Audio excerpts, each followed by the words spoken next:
Welcome to the Sacred Purpose Podcast, loves. This is another episode that I didn't intend to leave on the podcast, but I felt like it was really important to do so it would be easier to tune into and easier to share. And I felt that way because as women and beings on this planet right now, we are being required to have more fortitude, more steadfastness, more courage than ever before in leading and being called to lead and being asked to show up under the most impossible circumstances. And I'm talking about everything that's coming out of the U.S. White House now, the Epstein Files, the war in Iran, etc., etc., etc. And as these systems continue to expose themselves and crumble, we are seeing them crumble. We are seeing them eat themselves alive almost in real time. And as we do that, we have the opportunity to step forward, to speak truth, to say no more, and to create something new. And if we're going to do that, we need to have more sustenance, more depth, more roots, more clarity, more support, more community, all those things. And that's what this episode is for. Whatever your daily rituals are, whatever your self-care practices are, we need to deepen them. We need to 10x them. We need to create even more depth to them so that our courage and our self-trust is unwavering in these times.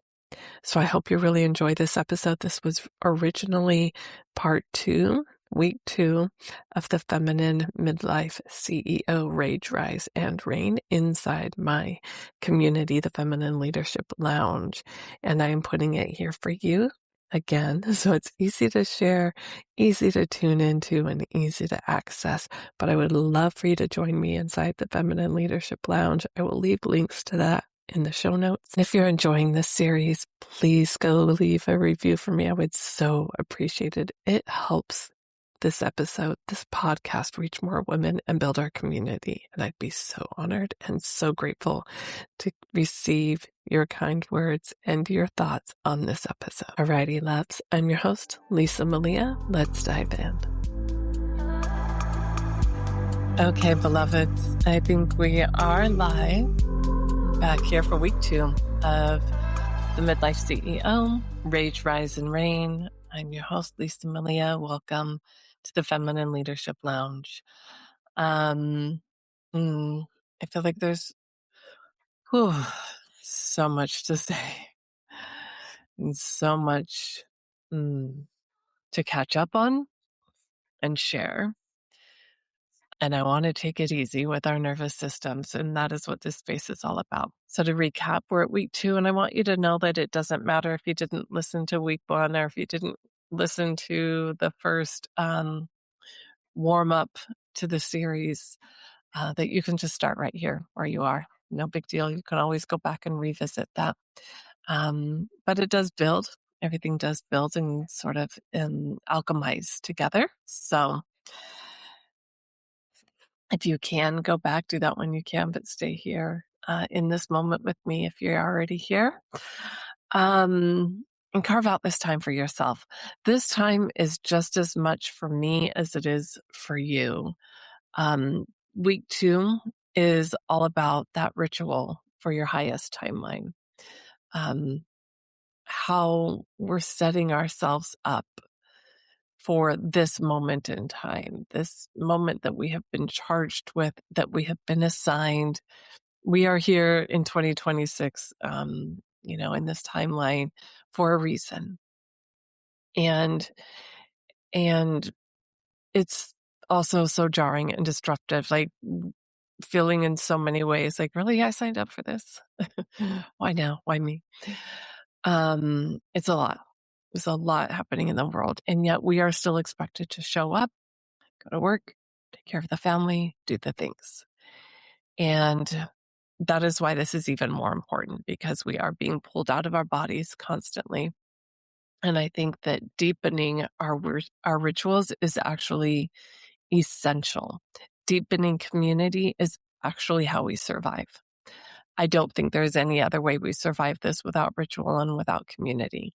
It is the feminine voice that needs to be heard, that has been suppressed for so long, that has been oppressed for so long, that we're not even sure what happens if we really and when we really speak our truth, much less feel it. So how can we do that if we're not listening? If we're not giving ourselves time and space to actually hear what wants to be spoken and what is ours to speak? We can be so reactive out in the world. We can have lots of opinions and lots of ideas. But if we are just reacting to the world around us all the time, how much change can we really contribute to? How much healing can we really contribute to? How much education can we actually create? Can we actually have? Can we actually learn if we aren't listening? And I believe that listening to what wants to be born through us right now is key. It's essential. And our survivability depends on community in this community so that we can take those times out, carve out this time. So what I was saying is this is for you and it's for me. This is me carving out time to be in my ritual, showing up in this way as part of my ritual. So we can discern how we show up in these modern times as feminine leaders, beings in our homes, our communities, and our work, without doing it all. So if you've been here for a while, you've taken my feminine leadership archetype quiz, which is the whole premise behind the quiz, is that we all hold our own thread of the fabric that blankets the world. We each have something special that we bring to that weaving, to that fabric. And if we devote to weaving our thread, to holding our thread, right, of that tapestry, that strengthens it. That's what builds it. That's what will nurture us, will protect us, will help us come together for us, for our children, and for our communities, whether you have children or nieces or nephews or just family, pets, the world, all the living, breathing things that exist around us. So welcome, week 2. This is Deepening Your Rituals. We talk about rituals a lot here. It's almost all we do. They are the foundation. They are the magic sauce of activating our intuition, of listening to our inner voice, of hearing our higher power, of having trust in our divine calling and building the confidence to move forward with that knowing and that trust, and how we're going to take that into our communities and into our work. So that is why I believe that these rituals are actually crucial, and deepening them right now as things get louder and louder, this becomes more and more critical. And we get busier and busier and busier, so it seems like more and more of a luxury. And I'm here to remind you that this is no luxury. It's necessary. It's a necessity, and our survivability depends on it. And so what does that look like for each one of us is the key. How does that show up for each one of us when we listen and when we tune in and hear what those callings are for us right now? And liberate ourselves in a way that maybe we haven't before, as uncomfortable as it might be. I was just having this conversation in another group today where there's so many of us that don't feel confident in our own liberation.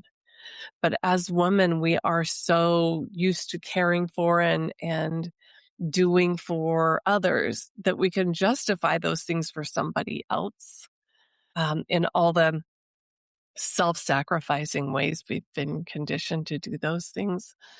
And what that looks like sometimes when we can't carve it out for ourselves, but we would in a heartbeat for somebody else. We would say, oh, they should definitely have that. They should definitely do that, right? And what happens if we can just turn that inward to ourselves? And if we can't, then who can we hold that space for? In this example specifically, I was referring to a mother who was feeling very constricted in her patriarchal upbringing, didn't feel like she could even feel free enough to dance alone in her own living room. But what happens if she's free enough to make sure her daughter never feels that way? She can turn the music on for her daughter, and in that sense, seek a little bit of that freedom to make sure that her daughter has all the freedom. And she stopped preaching what the patriarchy had taught her to keep preaching. And what a rebellious act that was for her. What a courageous act that was for her to say no more. And that's what I want us to think about also as we are deconditioning and deconstructing ourselves in the world right now, how our rituals are supporting us while we're holding this space, this very, very critical space of and no more for us or for the ones that come after us. That is what got us here, right? All the silencing that made Jeffrey Epstein's world possible. And we say no more, no more. I won't be silent. I won't let you be silent. I'm going to hear you. You're going to hear me. And that's how we're going to do this. And we better make sure we're going to let our daughters be heard, right? So no more. I want to use a lot of swear words right now. No more.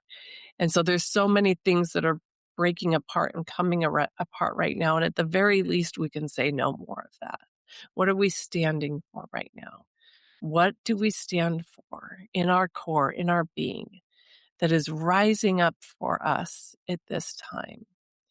And the things that we've been tasked with in a way that doesn't overwhelm us, right? Because it could be overwhelming. And especially when we feel like there's no time in the day, at least to hear myself, when am I going to do this? And I get it. I get it.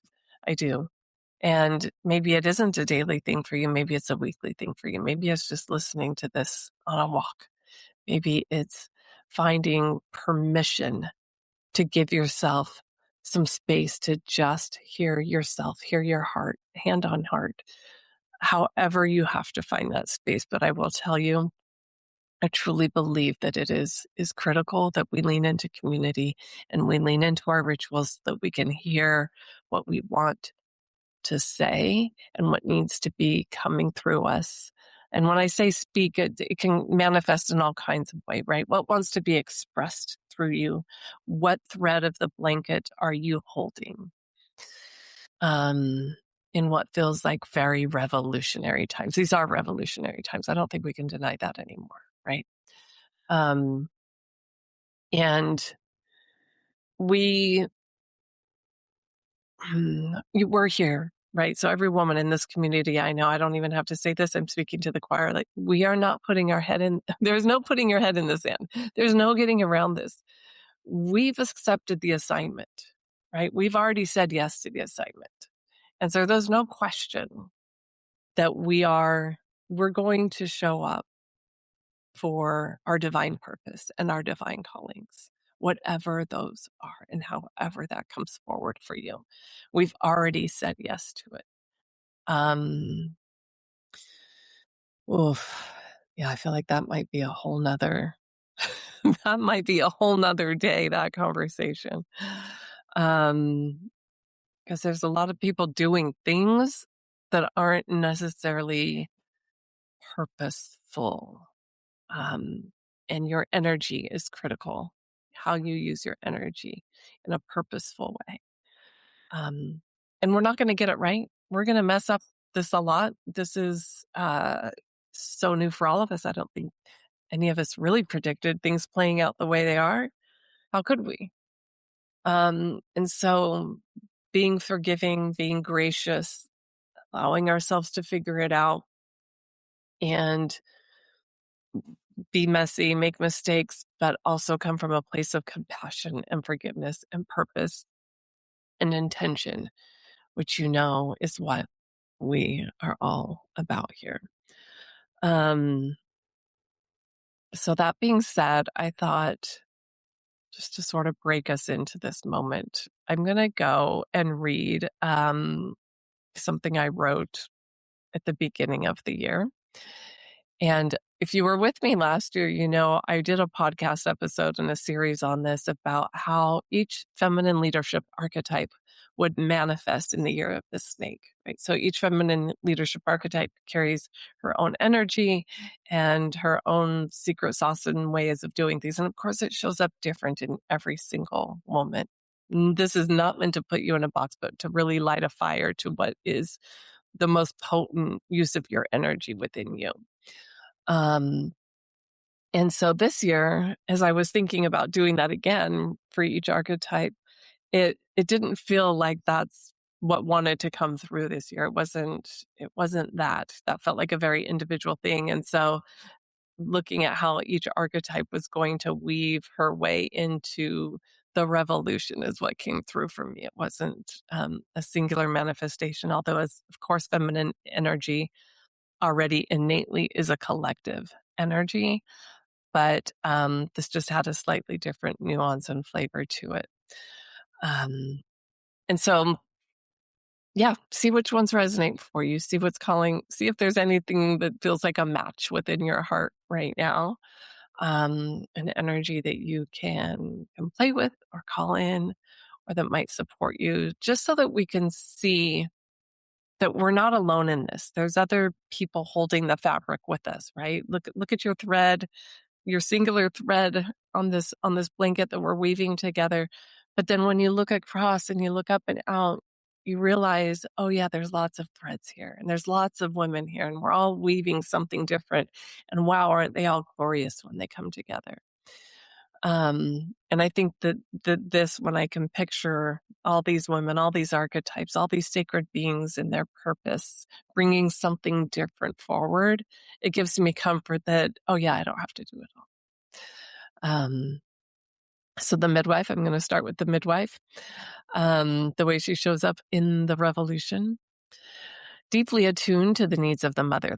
She's already that, right? And the children and the elders, and her ability to assess and triage and mobilize resources to elevate the well-being of all in community, right? So she's a community triage assessor. The warrior, sacred courage is the warrior, right? So people trust her to show them the best course of action, how to prepare for it, how to make a difference. Her energy is contagious and she lifts up our spirits. So, you know, the one out there maybe organizing the rally and mobilizing how we show up for each other in community. The creatrix, capturing the heart of the moment, reminding us why we're here. Her art motivates us and inspires us and tells our stories, and it echoes throughout history. She's the keeper of the stories and of the history of how we got here and where we're going. Almost a documentarian in a way. The protector. Our sacred boundaries, creating clarity and safety and decisiveness about where we need to focus our energy, a grounding presence that offers healing for the weary and for the strong. And the Wayshower, her sacred truth, always looking for a way to improve the process and find a better path forward. Refining the systems, showing us how much better it can actually be. So I'm looking for the Wayshowers out there. The Weaver, our sacred connection. She's the community builder, fast-acting strategist, holding the collective desire with care to sync up our hearts and our talents and our expertise and our abilities to direct a movement and give it life so that we can actually move it forward. The change maker. She loves some good trouble. She helps us disrupt the status quo, which, you know, the disruption is already happening, right? So I don't think we need to make that any more disruptive than it already is, except for to say, and no more. And this is how now, right? So we're not going back to anything. We're actually going to make it better. We're actually going to make it a lot better, a hell of a lot better. Which in this moment, it feels like, gosh, I'd go back to where we were in a heartbeat, because as bad as it wasn't as bad as this. But what if we let it be even better? What if it gets to be even better than it was? Yeah, our change makers, unlocking a whole new reality. The sage, the sacred love, operating at a higher frequency, calling in your power. Revolutions are born through sacred love, through the sage. It's the wise one who alerts the masses when harmful cycles are going to repeat themselves and when we are under threat. Which that feels like, ooh, that's like right now. The visionary. You are the voice of the vision, the possibilities that we can't yet see. Working very closely with all these other archetypes, right? You can see how they're going to feed into each other, and how when we come together with this intention, how then it can actually exist when everybody's holding their own thread. Yeah, that visionary, she's the key to successful mission, helping us stay devoted to the bigger picture through all the ups and downs. Yeah, release that arrow, pull it back, take a deep breath, see where we're going, and let it go.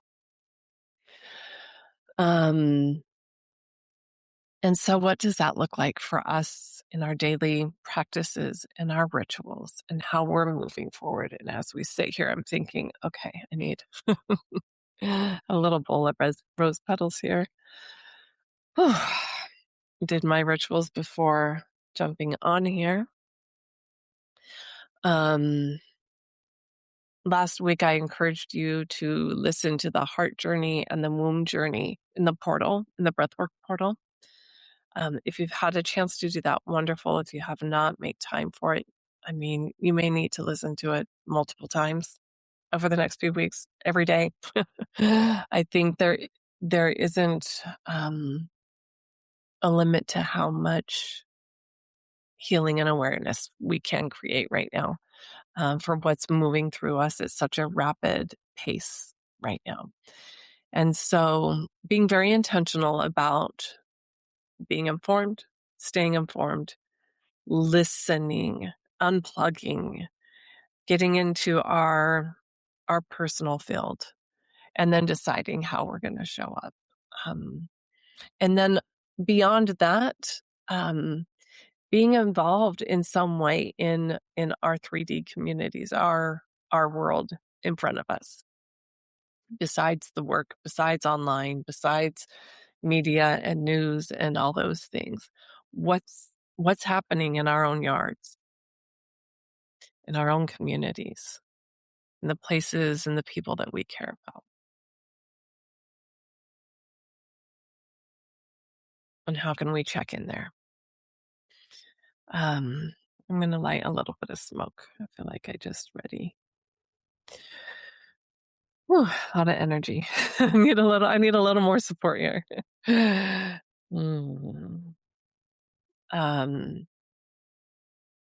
The other thing I wanted to point you towards, there are good resources out there, right?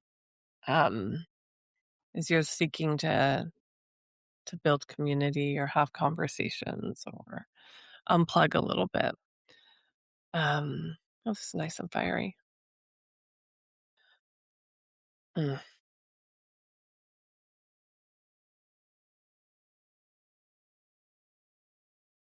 Okay.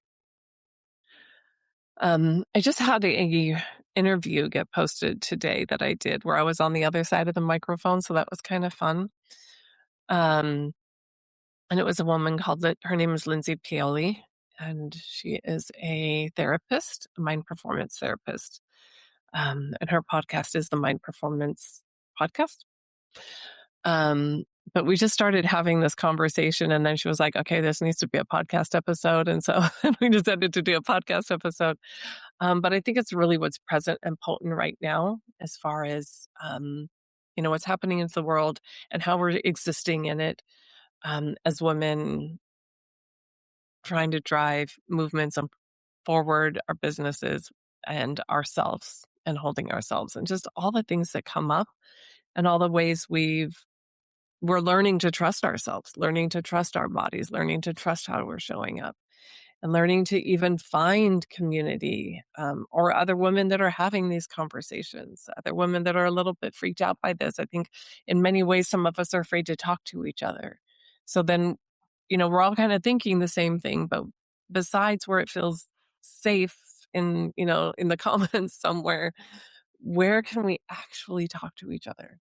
Where can we actually show up and sort of dissect what's happening within our bodies and what we're doing and how we're showing up, and how we're serving ourselves and our work in the world. The other thing I encouraged you to do last week was to start noticing altar pieces or altar items or things that were speaking to you or were calling to you. Some of this is, I know it sounds like, well, why, okay, fine, I built an altar, I found a thing. But what this really does in a feminine way is it brings up some curiosity, and it invites you to just start noticing how you're interacting with the world around you and with the objects around you. So more than just building an altar that has a space of significance to you, it helps you just move in the world with a little bit more awareness, where you're hearing yourself or you're noticing within yourself things that are catching your attention. And why is it catching your attention? And then kind of following that thread so that you're building this conversation with your intuition of like, why was I drawn to this? And then sitting with that question and then realizing, oh, it's because XYZ, or maybe it recalls a memory, or maybe it inspires you in some way. But moving in the world with a little bit of curiosity and with a little bit of trust in yourself, and being able to open up to that conversation with your intuition and the messages that want to come through. And sometimes that can give you clues. When I talk about being in ritual or being in prayer and being in meditation or doing some of these breathwork sessions where you're listening, some of these things that you're interacting with are already giving you clues as to what's rising up within you and what to do with that information. And I think it just gives us a very tangible way to work with the energy that's moving through us. So I hope that feels useful to you, and I hope that feels intentional and playful. The curiosity gets to be a little bit playful, and sometimes you don't know, and it's okay to say, I don't know yet. And maybe it'll reveal itself to me down the road. The other thing I did last year, which I didn't know was going to become a tradition for me, but it has become one. Well, let me back up a little bit. When my children left the house, I have 3 daughters. When they left the house and I started to experience their birthdays without them, like it was so weird for me as a mom who birthed these darlings and celebrated every single birthday with them. And then all of a sudden they're out in the world, and I would try to get to them on their birthdays, and it didn't always happen. And sometimes I, just don't see them on their birthdays, more often than not. I started a tradition of on their birthdays having a whole ceremony to myself where I would pray for them. I would get into their energy, recall their birth, do all my rituals that I would do for myself, but on their behalf, pull cards on what they might need for the year, really sit with the energy of them and their essence and who they are in this cycle and season of their life, and write a prayer for them. And I've been doing that a few years now, and last year was the first time I did it on the new year. It became a prayer for this season. And we can all use prayer very differently. Maybe some would call it a poem. Use words that feel comfortable and true for you. I had a complicated history with the word prayer, being raised Mormon, and deciding that this, whatever that was not the type of prayer I wanted to be praying. And so I didn't use that word for a long time. But it feels like a word that I actually adore now, to be to be in an energy where I feel like I can translate what I'm feeling into a blessing, a desire that feels like a blessing. And to me, that feels like a prayer.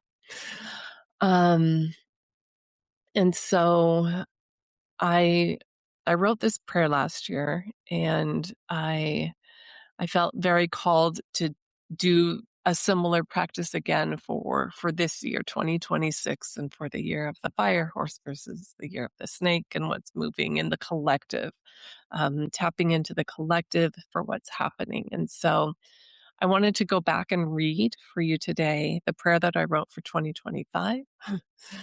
And this one was just a prayer for the feminine. You may have heard it. I'm just going to go ahead and read it for us now. This was my prayer for us all, that we remember love. May we be the generation that replaces generations of trauma with generations of healing, that corrects generations of hate with generations of love, that chooses humility instead of sides, breathing love into all the spaces until fear and hate have no more room to grow. The feminine is rising in us all, and it will take all of us if we are to make it so. May we each embody our unique role for it to be so. May we each add our thread to the tapestry that blankets the earth with healing and joy. May we choose the way of love again and again and again. May we lean into the qualities of feminine leadership to guide us and inform us to lead in a new, embodied, and courageous, authentic way.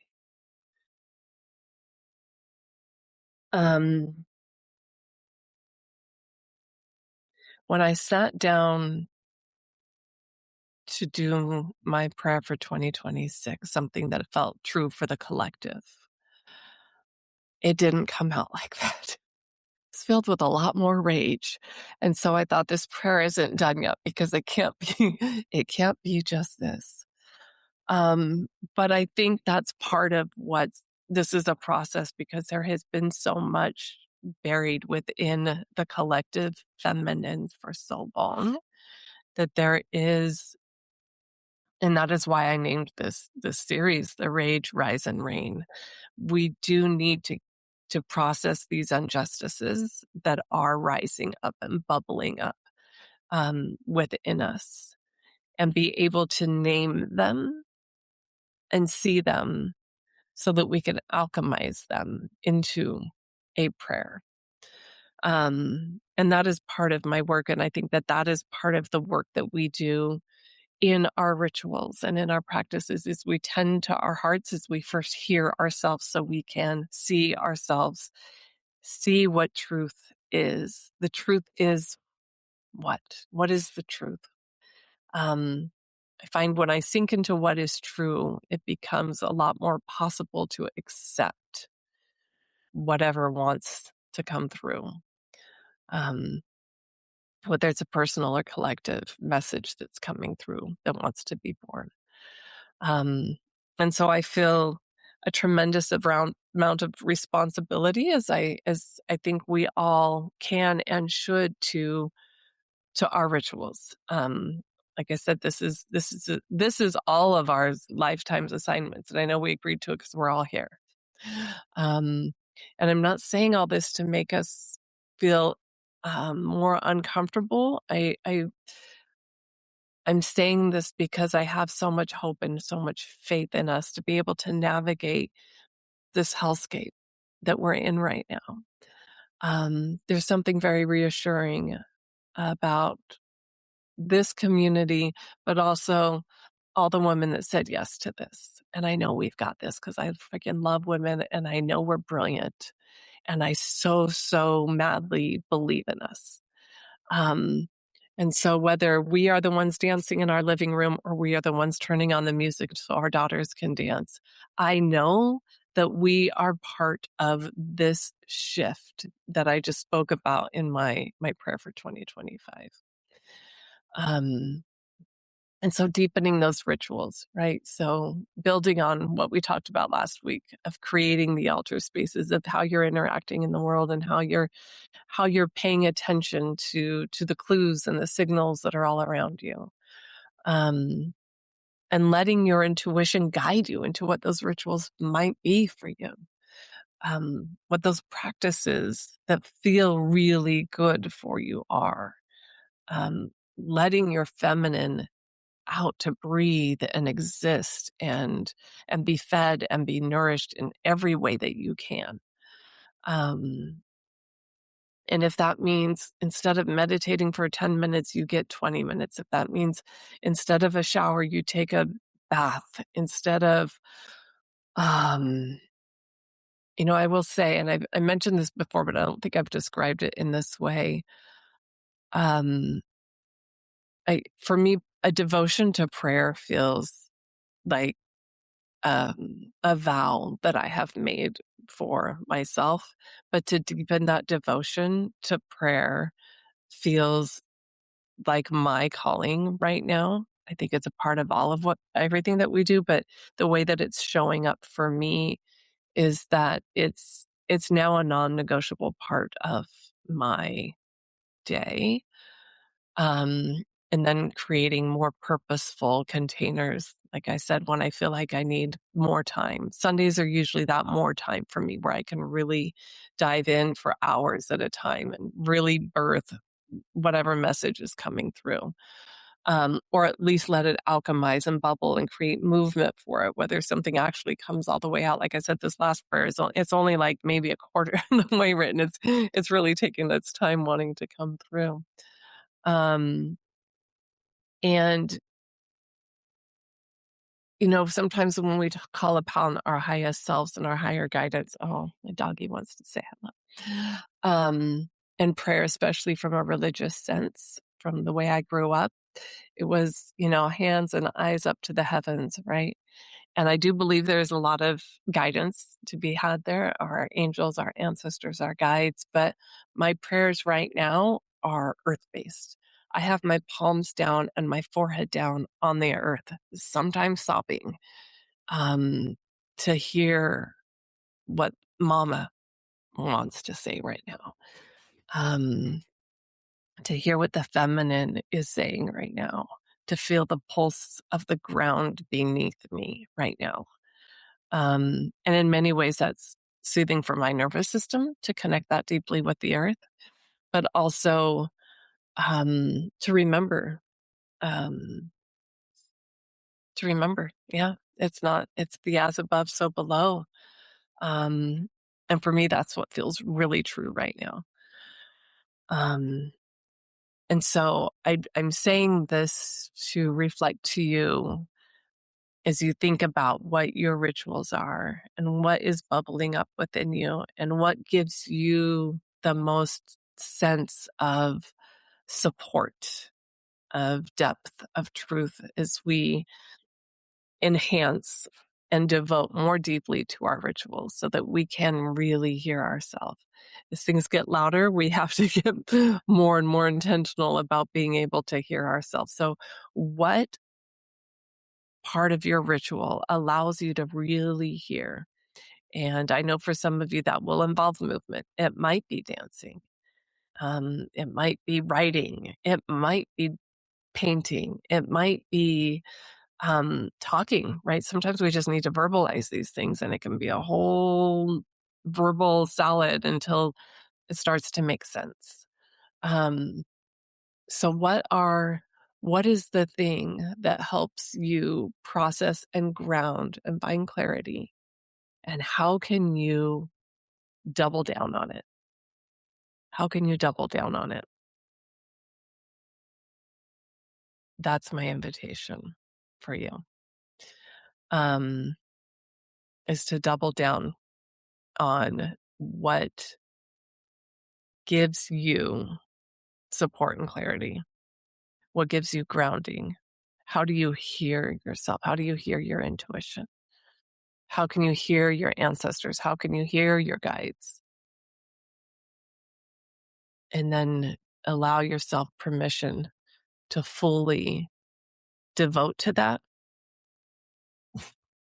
Not in as you've got one more thing to do. If it feels like it might be a priority, then I feel like for me, it feels like a priority. I'm not trying to tell anybody what their priorities are, but for me, it feels like some part of this is important. And so how can we make it more of a priority? How do we devote to this with some steadfastness without putting more pressure on ourselves? Right? Um, mm, okay. Yeah, I feel like this was two parts, as in devoting to the ritual and finding community, the two pieces together. Um, mhm.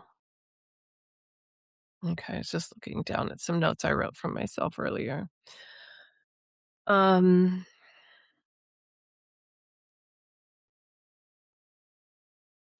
I'll share a little bit about what was coming up for me as I was debating whether or not how much of this 2026 message that is coming through. Um, for me, it's also a little bit of a scary territory because I spend all of my time working with women. I have lots of men in my life, but I work with women. Um, and the messages that keep coming through for me is how to speak directly to the men um, that say they love us. And not that I need to do their work in any way, shape, or form, but they also need to be doing their own version of some listening, um, and witnessing of the harm and the pain that has been caused, whether it was directly by them or indirectly by them. Um, and so, like I said, I think a lot of the words that just wanted to come out of me felt very collective in the way that women show up in the world, offering so much. We we offer and we give so much love, life, nourishment, support, community, encouragement, faith, belief, trust, and we pour into the people that we love. And as I was just reflecting on this, and it was like, and that still wasn't enough. We give so freely. We give you our bodies. We give you babies. We give you life. We give you food. We feed from our breasts. We give all the time, and it wasn't enough. And still you came back and took. And I just, right? So there's this like, and yet we're still expected to show up and yet be more and do more and fix this. And yes, and also no. So this is where that clarity starts to have to come in, right? Like even even hmm, yeah, even the indirect association of ones that are not causing harm, but also still trying to figure out how to cause healing, how to create healing, how to create spaces for healing, how to build trust again between the masculine and the feminine. Um, which I feel like as much as I hate it and I actually don't want to do it, I feel like I have to. Yeah. And I know it's important and I'll find my way, as we all will find our way. We will all find our way. And that's what this space is for, that we find our way, that we support each other and we all hold our threads. Um, so that we can blanket the world with our healing and our magic and our medicine and our leadership. We know what we're doing. The truth is, we know what we're doing. That statement that I gave you earlier to complete the truth is we know what we're doing. The truth is that we actually know how to do this. The truth is we are really wise. The truth is we know how. And so let's do it. That's really what it comes down to. Um, we know what we're doing. And so let's just trust ourselves enough. We just trust ourselves enough and trust other women enough to have their back, and have each other's back. Like for real. Yeah. Okay. Wow, that went off on a sideways little loop that I wasn't expecting, but that's the whole point. I think this is why I have a framework for this, so that I can tune into what is really bubbling up in the moment. There is a framework for this, but this is going to evolve for everybody a little bit differently as it evolves collectively. So I hope you indulge in it. I hope you indulge in it in your way. I will put the link to that podcast episode that just came out, because I think it's a good conversation. It's me and a friend, but we touch on basically everything, as we do when we're talking to a friend, from our health to our leadership to our communities to what the heck is happening to how do we even navigate this. And so I come from a more spiritual lens and she comes from a very mindful lens. And so the two together, I think, make for a really fun conversation. Yeah, so I'll put that in our group somewhere if you're interested in listening to that. But I think it's a good view of kind of the conversations that women are seeking to have, and how do we create this, and how do we have them, and how do we start them? Yeah. Okay, so I will leave you with this. My prayer is that you hear yourself, and that you trust yourself, and that you see yourself the way that you are meant to be seen and heard and trusted. And I would love to hear from you, how you're doing, what you need, and what's bubbling up for you. I'd love to know what practices feel like they're supporting you. Maybe we can help each other if we share those. For those of us that might be feeling stumped about what deepening a practice may or may not look like, so that we can try some things out, try some practices on, see what feels good. Give yourself permission to just get curious there too, and see what feels good, see what your intuition and your body and your heart want. Even if it doesn't feel like it makes sense, just do it and see how it feels. Okay. Sending you so much love. We'll be back here for week 3 next week, but you'll probably hear from me in the meantime. Alrighty, loves. Thank you for being here.